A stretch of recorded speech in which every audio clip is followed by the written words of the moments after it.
Are we on?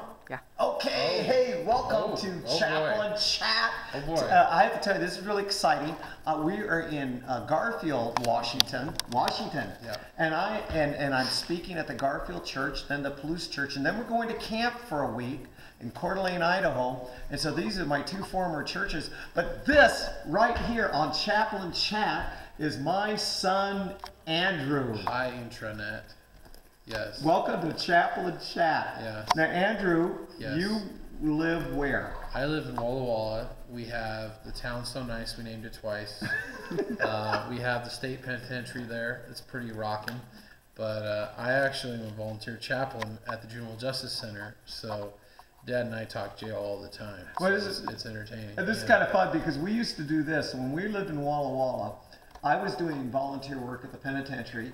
Your mom, who's filming this right now, she was doing volunteer work at the jail, and you're at the juvie, and you're still at the juvie. And we used to say, if Andrew messed up, Gail got him. If Gail messed up, I got him. Yeah, no, you were there. So, yeah.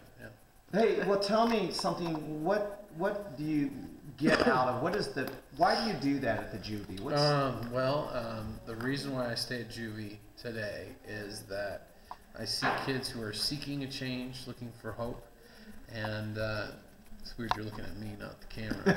So, okay. Usually you want to interact. Oh, it's the camera? Okay. Yeah.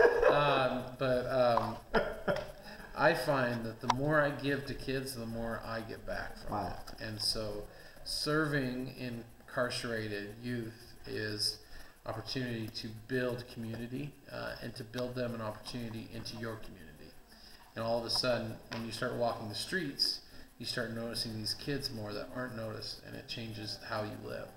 And so that's why I like to work in juvie. Not just because, I introduce people to Jesus, that's pretty rad too, but I like it that I'm actually changing my community by hanging out with kids who are forgotten by community. Wow. So, yeah. Andrew, we're really proud of you. Your mom and I. And we're going to get your sister. Your sister's going to be on this. We'll get her. I don't have a daughter yet. No, not yet. As much as they want one, yeah. But hey, before we wrap this up, is there a passage of scripture, or is there anything that you go, wow, this is that you just cling to? Well, I like scripture. You do. And so I'll quote you one. Though most of the time, reading the Bible, the words inside are true and reliable, so you can just read it and you'll be good to go. But I'll just open up the Bible to some random passage and no, I won't. I won't do that. One of the most important scriptures to me is Romans 12:1-2. It says, "Don't be conformed to this world, but be transformed by the renewing of your mind."